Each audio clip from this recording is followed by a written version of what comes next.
Vous voulez savoir ce qu'il y a d'encore meilleur que tous les plus grands vins de Westeros? Une bonne vidéo de Killer Bee. Et c'est votre jour de chance. En voilà une qui commence. Alors abonnez-vous, cliquez sur la cloche et réagissez si vous ne voulez pas finir écrasé par un mammouth-garou ou dévoré par un Tyroneuil.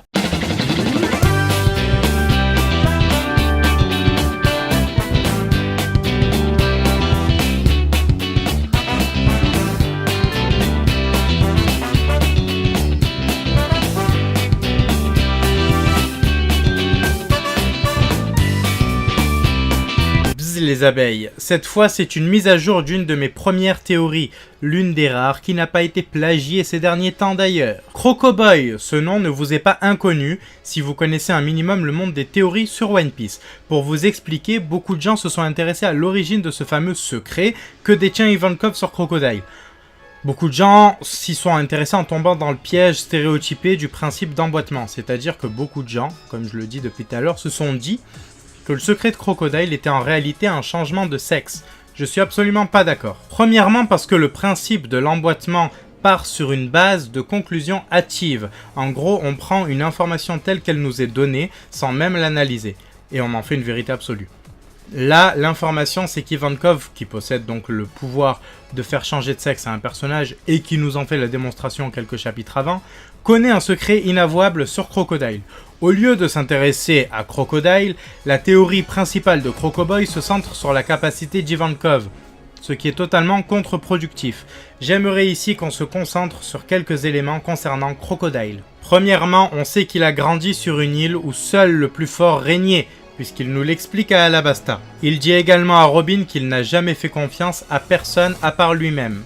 Pour combler cette image d'enfance difficile digne du Shinigami d'Assassination Classroom, on a l'image dessinée par Oda de Crocodile enfant.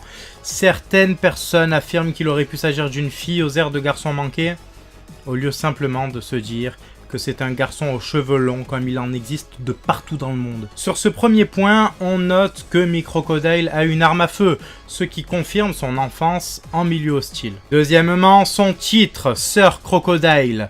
Ça n'est pas là son nom, mais bien un titre de noblesse lui servant d'épithète. Ça a été confirmé par le Vivre-Card. Un enfant qui a l'air d'avoir grandi dans un milieu défavorisé se retrouve affublé d'un titre de noblesse. Pour quelle raison ? Sir peut être, ou sire d'ailleurs, peut être porté par des seigneurs de haut lignage et par des chevaliers, selon la région d'Europe où c'est utilisé. Les deux sont au service d'un roi, et le roi des pirates, c'est Roger. Crocodile est vu à son exécution de dos. Le rêve de Crocodile était de devenir seigneur des pirates. La volonté de Roger lui a été transmise, et dans cette théorie, qui m'a à l'époque été soufflée par le Wikia français, mais que j'ai retravaillé en faisant de longues recherches avant la sortie de la première vidéo, j'affirmais que Roger et Crocodile étaient parents. J'ai pas changé d'avis depuis. Le secret qu'Ivankov détient et qui ne doit surtout pas être révélé au monde pour ne pas être, un obstacle, pour ne pas entacher tout simplement le rôle de Crocodile au sein du milieu mafieux, c'est qu'il a été membre de la famille du Seigneur des Pirates. Pour moi, Goldie Crocodile aurait pu être son petit frère. Donc voilà, ils auraient eu 31 ans de différence. C'est compliqué, mais je vais vous expliquer pourquoi c'est plausible. Crocodile a assisté à l'exécution de Roger, comme je le disais, à 22 ans. Il a immédiatement pris la mer en tant que pirate et est très facilement devenu Shichibukai. Tout ça pour pouvoir prendre la tête de Barbe Blanche. La différence d'âge et de lieu de naissance n'est plus un obstacle si on considère tout simplement que le père de Roger était lui aussi navigateur. Un rival de Rock, bonne question. Mais en tout cas voilà, surtout ça expliquerait le lien entre Crocoboy et Barbe Blanche si le père de nos deux pirates était voyageur. Et tout simplement, s'il était voyageur, rien ne l'empêchait d'avoir eu un enfant à Locktown, puis d'être parti à l'aventure vers le Nouveau Monde. C'est là qu'il aurait atterri sur l'île des orphelins. Il y aurait vécu une romance et Crocodile y serait né. Je pense sincèrement que Crocodile et Newgate ont Sphinx pour point commun en fait, simplement en plus de Roger. Crocodile dit que le Nouveau Monde lui rappelle, je cite, « tellement de souvenirs quand il parle d'y retourner ». Sphinx, ça évoque l'Égypte comme nom. On se souvient surtout de la scène d'Obélix sur le Sphinx, on pense au sable et donc forcément à Alabasta pour l'Égypte aussi. Je suis persuadé que le lien n'est pas là par hasard. Les divinités protectrices d'Alabasta qu'on peut voir un peu de partout à Alubarna sont un faucon et un chacal, sculptés de la même façon que ceux d'Horus et Anubis. Shiki l'un des pires ennemis de Roger, s'est rendu à Marineford pour le libérer, considérant leur relation comme puissante malgré les différends. Si même cet ennemi s'est intéressé à son frère, pourquoi Barbe Blanche, l'homme le plus puissant au monde, celui qui avait été l'allié de Roger en plus d'être son rival, le plus digne, pourquoi cet homme n'était pas intervenu? Les pirates de l'Oro Jackson auraient pu respecter un ordre de leur capitaine, mais hiérarchiquement, Barbe Blanche n'avait pas à obéir à Roger. Voilà l'idéologie qui a conduit Crocodile à sa défaite, mais aussi à Pluton. Il en voulait aussi grandement au gouvernement mondial de lui avoir volé son héros. Rappelons que Crocodile rêvait de devenir seigneur des pirates selon le color trap de Miss Golden Week. Son modèle, celui qui avait permis à l'orphelin ayant grandi dans la doctrine de la loi du plus fort de pouvoir enfin rêver, il avait été exécuté chez lui à Logtown. Comme personne ne savait qui il était réellement, il a pu devenir Shichibukai et se servir de ce statut pour aller à la rencontre de Barbe Blanche. L'affrontement a été un carnage. Pensant à un simple rookie venu se faire les dents, Newgate l'éclata au sol. Crocodile en sortit avec une cicatrice et une main en moins. Ivankov tomba sur ce cadavre agonisant et délirant à cause de la fièvre qui a été provoquée par l'infection des plaies. Il révéla qui il était dans son délire et Ivankov prit note de l'information. Ivankov l'amputa pour éviter la gangrène et utilisa ses hormones pour le soigner. La rage, la détermination et les gènes du dé, une vieille théorie de la chaîne que je vous conseille. Tous ces éléments ont fait que Crocodile a survécu aux hormones. Mais voilà, il n'avait pas encore vengé son frère. Barbe Blanche était trop puissant. Crocodile devait créer une puissante organisation dans le milieu mafieux pour obtenir des renseignements sur une arme capable de détruire son ennemi une bonne fois pour toutes. Ainsi naquit Baroque Works. Grâce à son service de renseignement, il obtint des informations sur Pluton et sur un ponyglyphe à Alabasta. On lui parla également de Nico Robin, une arme capable de détruire une île en quelques secondes. Voilà qui devrait inquiéter Barbe Blanche. Mais Luffy a tout gâché. Le plan de Crocodile était parfait pour parvenir à ses fins. Il se fit emprisonner à Marineford, puis vient son heure de gloire, apportée par le chapeau de paille, un chapeau qu'il connaît bien.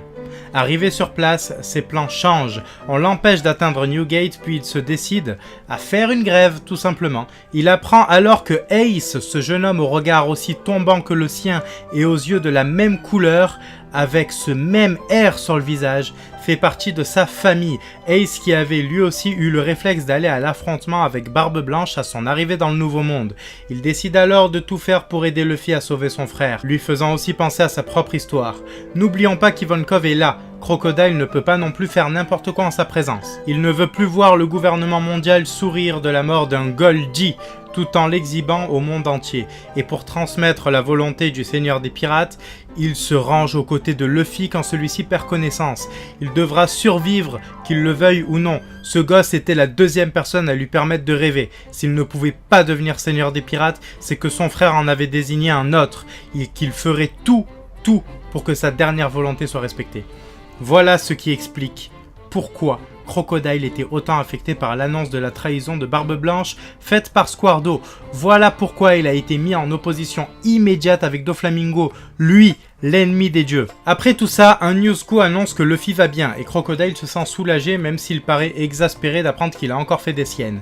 Utopia, cette cité totalement opposée à Sphinx, c'était de l'histoire ancienne. Maintenant, seul l'héritage du Seigneur des Pirates doit compter pour Sir Crocodile. J'espère que cette mise à jour de théorie vous a plu.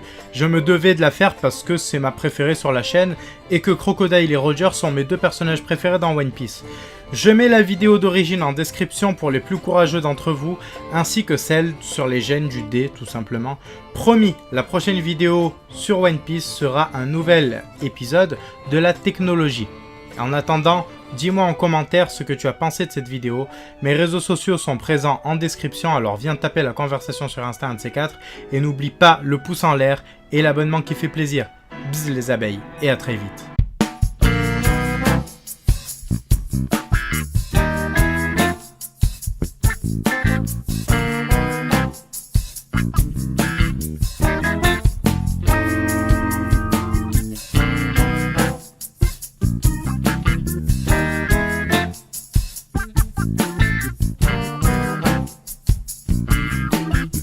Si vous voulez soutenir Barbe Blanche et Luffy, abonnez-vous à Killer Bee, où c'est mon point ardent dans...